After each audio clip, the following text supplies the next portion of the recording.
Hello everyone, this is Kat with CatNightTV. Today we are playing a game called Seduce Me, the Atomi. It's a visual novel.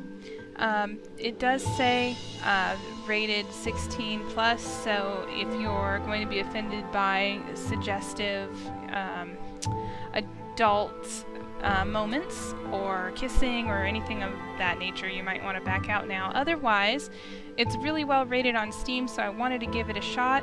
It's also free, so be sure to check it out and support the creators if you enjoy it. And here we go, let's find out what happens. This is a fictional, interactive narrative. Any character resemblances or real-life people are purely coincidental. Okay. Also, please know that the following game is made for PG-16 audiences. Please know that sexual violent themes are explored in this game. Trigger warnings. Abuse, implied rape, and suicide. You've been warned. Please enjoy. Why, hello. My, aren't you a gorgeous sight?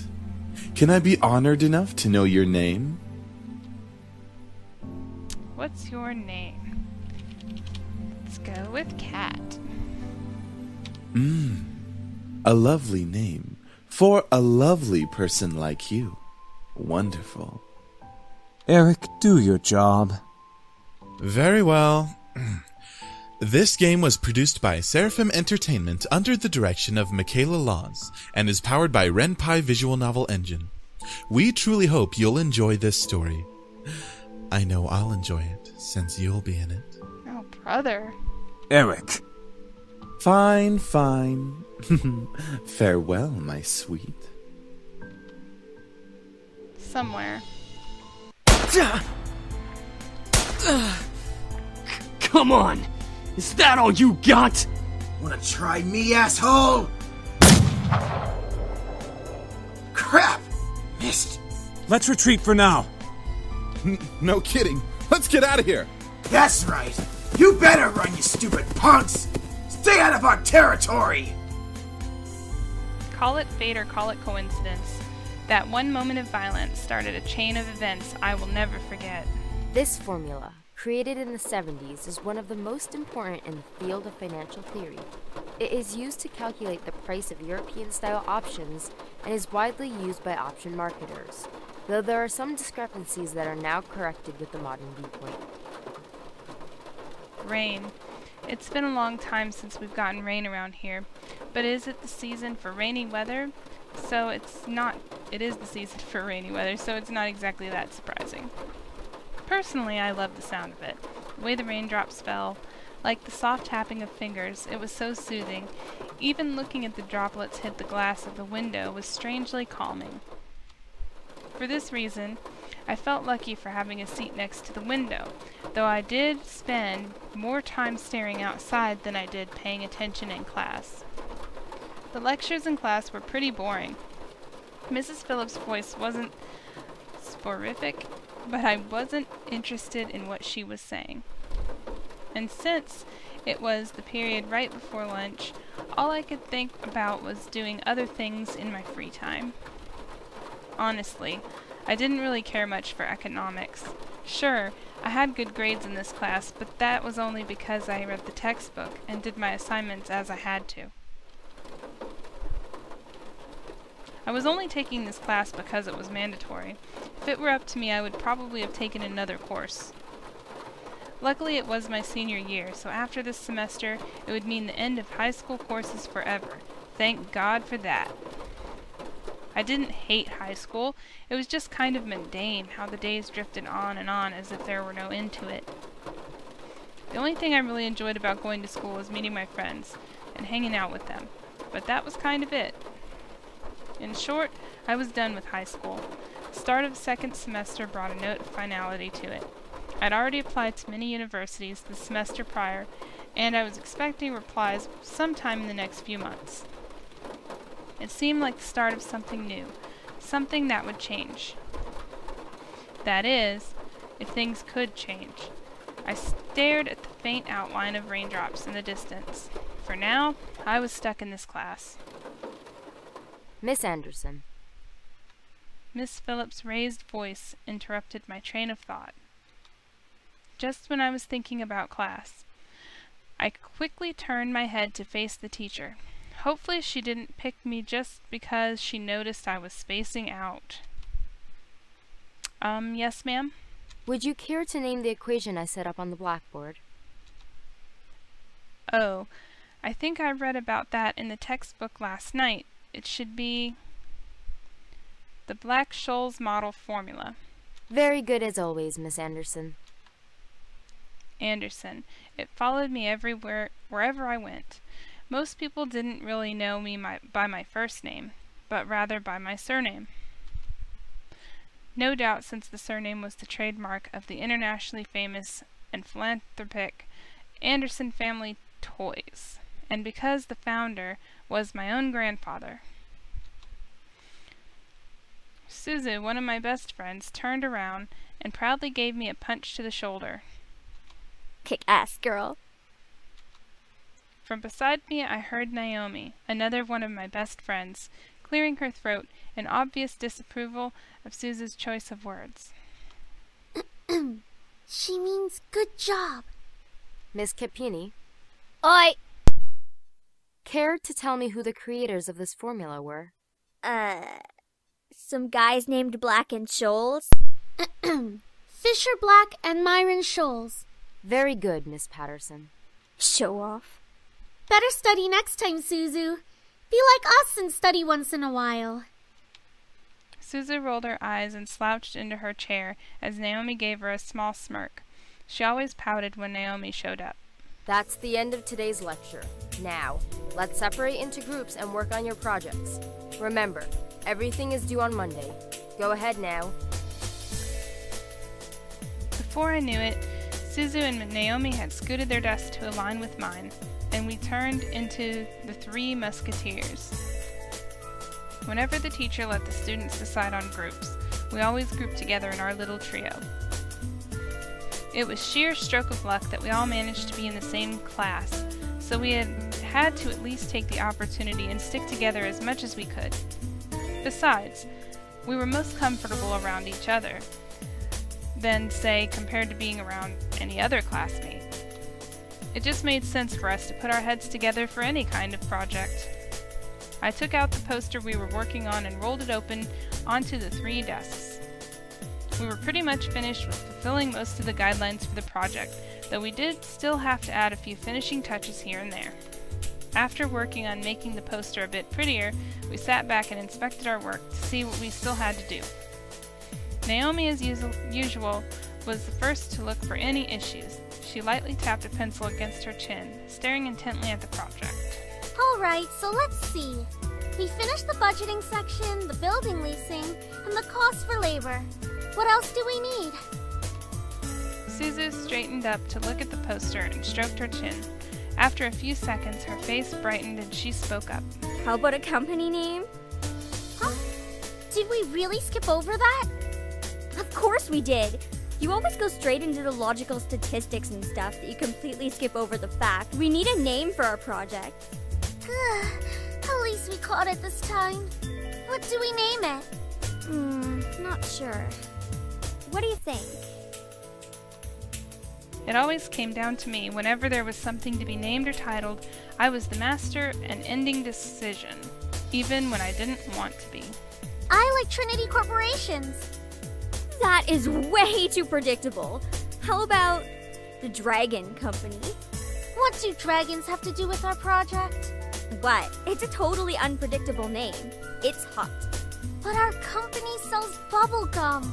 Who said we can't produce spicy bubble gum? What do you think? Yeah, what do you think? Both of them looked at me expectantly, even though I wasn't quite sure myself. I didn't really want to choose sides, but if it were up to me, I would say, let's say Trinity Corporation. Bah, fine. Be lame. Alright, now that we've decided on a name, now what? As we ended our name game, a giggle scrambled my thoughts.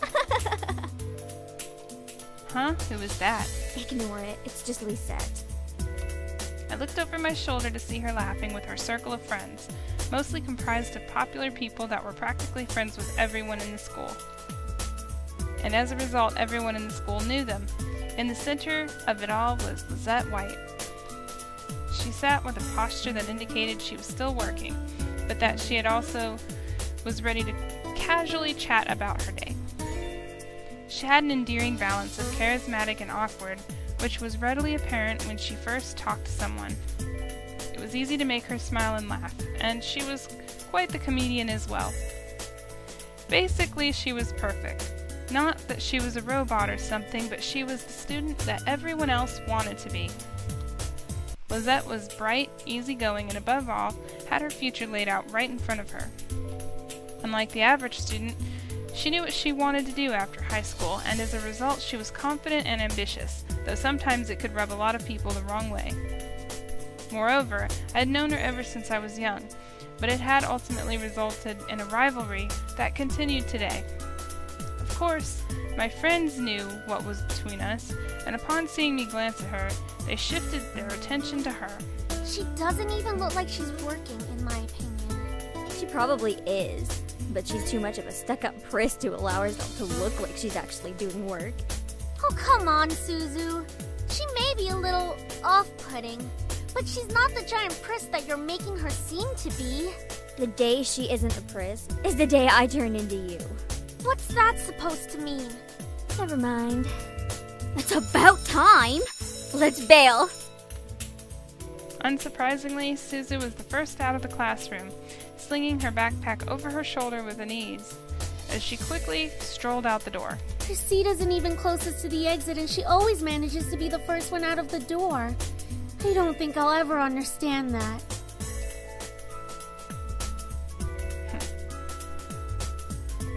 I wish I was as fast as her getting out of here. Naomi folded her arms close to her chest, giving me a disappointed look. Oh, not you too! She's turning you into a delinquent. Haha, it's a joke, Naomi. Well, it's not really funny. Man, you guys are slow. Are you coming or what? We heard you the first time. Not everyone has rocket boosters attached to their legs when the bell rings. Are you kidding me? That class was ridiculously boring. Even Miss Valedictorian here was dozing off a bit. Ahaha, I do have to admit I was spacing out. And just because I answered one question doesn't mean I'm automatically the valedictorian. Okay, so it wasn't too interesting. But you should at least pay attention when Phillips is talking about the important parts. So you finally admit it. We're finally on the same wavelength. Welcome to the club, Patterson. Please, don't call me by my last name. This isn't the classroom. And never in a million years will we ever see things eye to eye. Despite this, they both burst out in laughter. Normally anyone would think that opposites like them wouldn't even associate with each other, but even though they were so different, their friendship somehow made a lot of sense. Maybe they were just perfect complements, or personality just didn't dictate the possibility of their friendship. After all, we three had been best friends since preschool. Alright, so where are we heading to first? Cafeteria? I think we can all agree that we're really hungry, especially after hearing about our company's line of deliciously spicy bubblegum. Who would even buy that? I wonder. Me? I would pay good money to get a taste of it. Ha, you do like spicy food after all. We entered the cafeteria, a bustling room filled with the aromas of different kinds of food. As we got in line, we ordered our meals and chatted freely. Cajun fries and the spicy chicken burger for me. That's my definition of a good meal. I'll take a tuna sandwich and some juice. You're probably going to need water or something to curb all that spicy flavor, Suzu. I can't be tamed by the likes of that. If it's spicy, then it's gotta be all or nothing. You're crazy! Hell yeah, I'm crazy. I think I'm getting a migraine. I think I'll go with...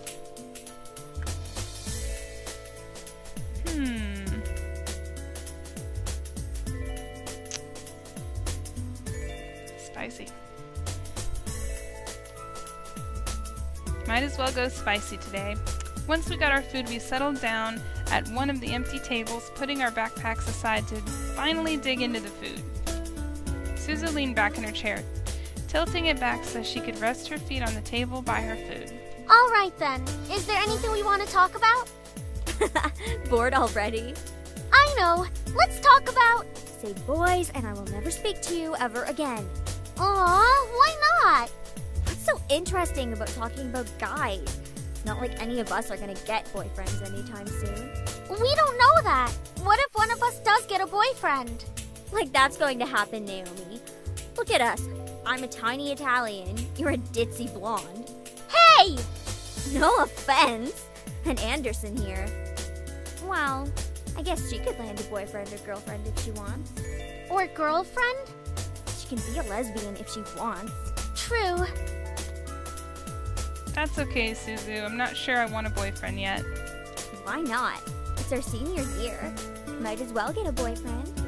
Maybe she's just not interested in a relationship, Suzu. Well, it really wasn't about wanting a relationship, but more if there was no one interesting enough to be in a relationship with. Don't get me wrong, I'm an open person, but there were not many interesting guys in the school to go out with. Who knows? Time will tell. Naomi looked at me, wanting to continue the conversation. However, before she could speak, the speakers in the cafe started up and an announcement echoed through the cafeteria.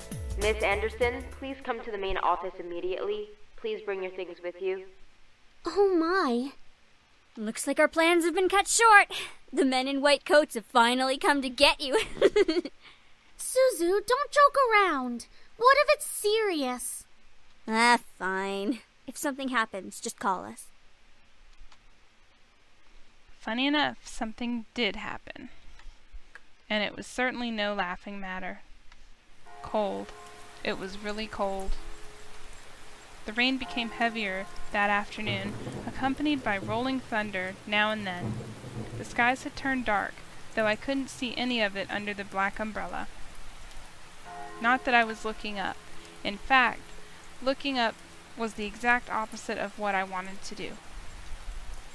I stared at the grass beneath my feet, unable to look up at the people weeping around me.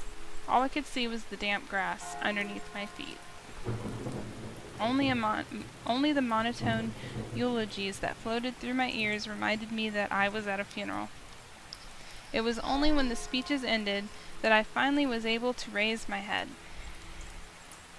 A small gathering of people, mostly made of relatives that I didn't even know were related to me, were huddled around a simple, small grave. For a while, all I heard was the sound of raindrops and umbrellas. If it weren't raining, everything would probably be in a heavy silence. I looked beside me, where my father was standing and holding up a large black umbrella for our small family of 3. His face was emotionless, a strange sight next to my weeping mother. I wondered what was going through his mind. After all, etched into the smooth gray tombstone before us was his father's name. My grandfather, the one who raised me like his own daughter, had passed away that day. The ceremony was small. Only close family were allowed to come. Slowly, though, people began to leave, leaving my father, mother, and me behind at the grave. A man dressed in a clean black suit, under the uniform black umbrella of the funeral attendees, walked toward us, introducing himself as grandfather's lawyer. He pulled out a few documents from his suitcase and began to read aloud its contents. And now, I shall read Harold Anderson's last will and testament. Only my parents and I were allowed to be present for my grandfather's will. It was under strict request of his lawyer, and there was a reason why. And to my dearest granddaughter, I give my estate. All the furniture and decor that resides within the house shall also be given to my granddaughter. What? I couldn't believe my ears. I had earned the family estate at 18? That was impossible, and yet it was written by my grandfather's hand. He passed the family estate to her? Why am I not surprised? Dear. Well, did he say anything about what will become of the CEO and chairman position of the Anderson Toys Company? No. It is presumed that the vice chairman will succeed the position. Even to the bitter end, he wouldn't give in. What a stubborn old man. Shaking his head, my father turned to face my mother with a serious expression on his face. About the estate. Should we send her there to get used to the building? It'll be a good place for her to live after high school. Are you sure we should? Why not? This would be a good experience for her. Honey, what do you think? I wasn't really sure what to say. Why did my grandfather think I was the appropriate heir to the mansion? Was I even ready to live on my own? Well, that seems to be it. We'll be taking our leave now. I'm sure the little heiress needs some time to adjust. David! Even though she raised her voice, my dad wordlessly began walking back to the car, disinterested. Don't mind him, honey. I think that your grandfather's passing really affected him. Why don't we get back home for now? You can go on ahead to the car, Mom. I think I need some time alone with Grandpa. Oh, of course. Take all the time you need. She gave me a quick hug and hurried after my dad. I looked around the funeral grounds, which was completely empty save for the sullen-looking grave that was laid in front of me. I'm sure that if Grandpa were in charge of arranging all this, it would have been much different. It was blatantly obvious that my dad was in charge of the whole event. Who else would bury their own family the same day as they pass away? Everyone knew my grandfather's love for toys, and yet the grave was a mere stone slab on the ground, void of any children's toys. My dad didn't even bother putting flowers. His disdain for my grandfather was almost pitiful. Sorry, Grandpa. I tried to force out some words, but the only thing that came out was a choked sob. You told me to stay strong, but right now, I'm the farthest from it. Like that one time, a long time ago. Grandpa. Oh, it's so good to see you again, sweetie. I was swept into a giant bear hug, and we both laughed as he swung me around like an airplane. It was one of my favorite things about seeing my grandfather, the way he greeted me. Unlike my father, Grandfather was loving and playful, even as I grew older. Sorry that Daddy couldn't be here today. He said he wasn't feeling too good again. It had always been like that. Dad missed every visit to Grandpa's house, citing that he was busy with work or wasn't feeling well. Is that so? Well, that's okay. Daddy can come around next time. And you're here, right? Yeah, so what are we doing today, Grandpa? Mommy says there's a new dessert cafe open in town. Maybe we could go. Oh, I would love to. But I've been so busy with the company these days. We're actually working on a little something. Would you like to see? Yes. Ooh, is that a toy? It is. I was designing a new line of them. But I feel like something's missing. You don't think you could help me out, could you? Of course. He placed the toy in my hands with a smile, and I inspected it carefully. It was beautifully crafted, and obviously a lot of work was put into it. There was one thing, though. So, what do you think? I think the heart on its chest should light up when you hug it. It'll be like it's alive, and it can be like a little nightlight before you sleep. He stroked his chin, considering my input while nodding his head. After a few moments of silent deliberation, he turned to me with a chuckle. That's a great idea! I'll get to changing it right away. You're always like my little lucky charm, dear. You always know what to add to make the perfect toy. Ha, well, I hope I can be like you one day, Grandpa. You want to make toys as well? Well, making people happy is the best feeling in the world. I don't know if I want to make toys when I grow up, though. Don't worry too much about it. You have plenty of time to decide. Besides, you should do what makes you happy as well. That makes sense. Daddy doesn't think of it in the same way, though. Your father. I'm sure he just wants the best for you. I'm not so sure about that. Sweetie, look at me. He bent down to look at me eye level with a serious look on his face. As much as your father may say something that doesn't make sense now, you must remember that he's always thinking about you. He loves you. There's no doubt about that. And you need to love him just as equally. I don't hate Daddy. I really do love him. I don't know why he's like this, though. Your father and I have had some difficulties with each other in the past. But it's nothing that you should be concerned about. I heard tidbits of this from my mother and various other people. The only people who stayed quiet were my father and grandfather. Both of them refrained from saying a word on the subject matter. But it was clear that whatever happened set up a wall between them. It's hard, though, trying to pretend as if nothing were wrong. However, no matter what, you have to stay strong. You're a big girl already, and, well, there'll come a day when it seems like it's you against the world. But always remember that your family and friends will be here with you. Daddy, Mommy, your friends at school, me. We'll stand together to get through it. How can you be so sure of that? Because we'll be right here and here. He pointed his finger to my head first and then pointed at my chest. So stay strong. Promise? For a moment he looked almost sad, pleading. But as quickly as it had come, the expression disappeared from his face and he was all smiles once again. Promise. Upon hearing that, Grandpa let out a great burst of laughter and stood up. All right then. Enough of that. How about I whip up some special homemade dessert? I know I can't accompany you at that new cafe, but we sure can talk and eat while I cook and do some paperwork. Homemade dessert? I'll race you to the kitchen. Hey, slow down there. I'm not what I used to be. You willed me the very home I love to see you in. Why? Why would you think I would be ready to take it, especially after this? A surge of anger bubbled within me, but I quickly swallowed it. There was no use in getting mad, especially when the person in question was no longer there. I'm sorry. It's hard to stay calm when you've left me so many questions, especially about what happened between you and Dad. Ha! What am I doing? Talking to a grave. My vision blurred and I suddenly realized that I was crying. My face heated up as tears rolled down my cheeks. I'll bring you some flowers later.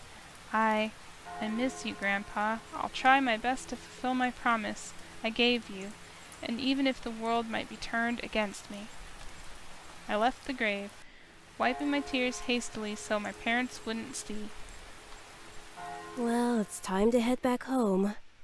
I'll cook up your favorite lasagna when we get home, okay? Thanks, Mom. However, my dad didn't speak the entire drive home. I wanted to talk to him, but after his moment at the funeral, I wasn't sure if that was a good idea. It's about time we took off those dreary black clothes. Gathering my courage, I decided then that it was time to talk. Dad, could I ask you something? Go ahead. Why do you want me to move into the estate so soon? I thought I made that rather clear. The college near your grandfather's house is well known for its business program. You are planning to major in business, yes? Right after you graduate from high school, you'll just live there and can easily commute to and from school. It's a perfect fit for you. But it's so sudden. You just decided so quickly right after the funeral. Don't be so sensitive. If you're like that in the real world, you'll be crushed. I'm just saying that maybe we could talk a bit more about my future. In reply, my father rubbed his temples and sighed quietly. After you graduate from college, you'll work at Anderson Family Toys. I have connections since I am part of the board of directors, so you will be guaranteed a spot. That is what we talked about before, yes? But what if... Stop mumbling!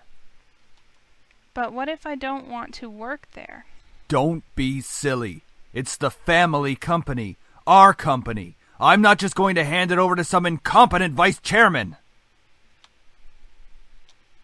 He came closer to me, and his face softened. Look, this is all for the best, okay? You may not know it right now, but you will appreciate it later. For some reason, when I heard him say that, something snapped in me. I wasn't exactly sure what it was, but it made me feel so angry. Do you even care that Grandfather passed away? Of course I do. Well, everything seems fine and dandy to you. Things couldn't be better. Excuse me? I don't like your tone, young lady. It's like nothing even happened at all. Like you just ignored the fact that he's no longer here. Do not raise your voice at me. What did he ever do to you to deserve this? My father, his face hardened, crossed his arms and erupted in angry laughter. Ha! You sure place him upon a pedestal, like he's some kind of venerated god or something. It makes me sick. Is that it? Are you happy seeing Grandfather dead? While everyone was grieving, were you holding yourself back from laughing in everyone's faces? Did you just feel a bit happier seeing him lie in the graveyard? A flash of rage crossed his face, and he whipped the back of his hand across my cheek.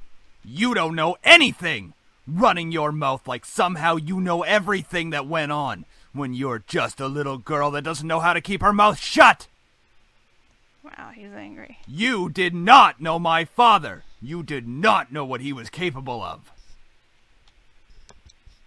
Is everything all right? What happened? Nothing. I'm not hungry. I think I'll go upstairs. Honey, wait! I quickly turned and ran up the stairs to my room, slamming the door behind me. My breath came in short pants, and for a while I just leaned against the door to my bedroom, eventually sliding down to sit against it. How did things become like this? My cheeks still throbbed, and I tentatively stood up and looked at the mirror to see how it looked. Hopefully it doesn't bruise. Ha, what am I saying? Tears formed in the corners of my eyes, but I blinked them back rapidly. I couldn't cry for the second time today. I had to be stronger than that. Are you all right? Your father told me nothing happened, but you know your father. I'm fine. I just lost my appetite. The lasagna's done, though, and I don't want you skipping any meals. Are you sure? Yeah, don't worry about me, Mom. I'll come downstairs later to eat. You're not telling me the whole story. I just don't want to eat right now. Please, dear. Tell me what's going on. I wish you would tell me why you're being like this. I wanted to tell her. Part of me was screaming to tell her what Dad had done. At the same time, I knew she couldn't fix anything. Besides, I was moving out regardless. I remained silent, letting the event remain in the past. Well, I'll leave your food on the table if you want to eat it later. Finally, my mom left me alone. It was strange to think that she was only a few inches away from me, only separated by a single wooden door. I really didn't know what to do. I needed to do something, anything, to get my mind off what had just happened. Anything would be better than thinking any more about the pain still radiating from my cheek. I was going to move into my grandfather's house tomorrow. I should probably pack my stuff so I'd be prepared for tomorrow. Yeah, that was a good idea. I should start packing. I opened the chest, rummaging around for a while before I finally found 2 large bags. Pulling them out onto the floor of my room, I then began to empty my drawers and cabinets so that I could bring all my things with me. I didn't have much to bring. Other than just clothes and some toiletries, it was kind of bizarre that I didn't have many personal belongings. It wasn't like my luggage was completely devoid of them, but I certainly didn't have many things in my room that I would miss if I just suddenly left the house. I shook my head to rid myself of those thoughts. If it were going to be my new home, it would have to feel like it. One way or another, I was going to make it home. You turn the tables on me now, you drop me Just as I was packing my things, my cell phone began ringing and vibrating in my pocket. I slid my phone out of my pocket and answered it, while slowly easing myself onto my bed. Who could possibly be calling? Hey Anderson, you there?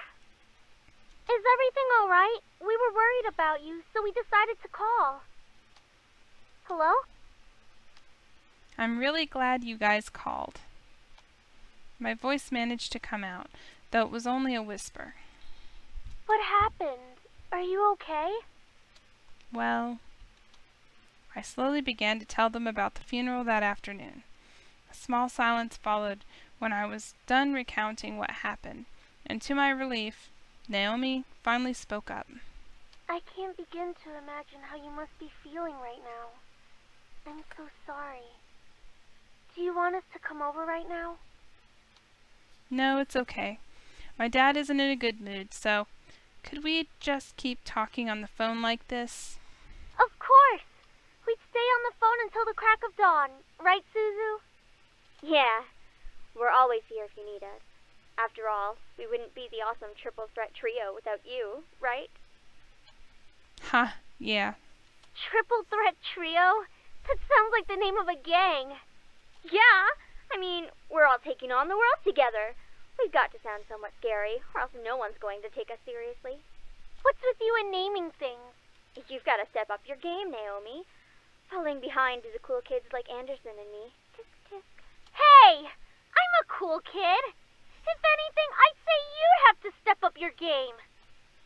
We chatted cheerfully about all sorts of things. Very soon I had forgotten about the events of the day and was engaged in a conversation about Naomi's favorite TV show, some program called Herlock. We all agreed that the actor playing the titular character certainly had a very distinctive look about him, with that long overcoat and scarf wrapped around his neck. We had many disagreements about who we thought was the coolest character. Yeah. He has really high cheekbones, and his eyes are pretty, though I do have to say I prefer Jatson, and, as a bonus, his actor is just so sassy. I looked at the clock hanging on the wall and realized how late it was. Whoa, it's already 1 a.m.? Sorry for keeping you guys up so late. I think I'm gonna hit the hay for tonight. See you guys at school tomorrow. I should probably shower and go to bed. I can't believe I stayed up this late just to talk to my friends. But it was really nice. Well, to the bathroom I go. I took a relaxing shower. Nothing beat hot water and the feeling of being clean. After drying myself, I promptly dressed in my pajamas and crawled into bed. A nice hot shower after a long day. So glad to finally be in bed. It had been a really long day. I knew that I was wishing for something to change back in class, but I certainly wasn't expecting any of the things that happened today. And I have to go back to school tomorrow. Ugh. I curled up on my side and tightly wrapped the blankets around me. I really wasn't in the mood to be returning to school, but my dad probably would make me go just for the sake of it. It's time to go to sleep. I reached out to the lamp on my nightstand to turn off the lights. However, my mind was so lost in the passing of my grandfather and the thought of inheriting something so big that it haunted my mind the entire night until the next morning.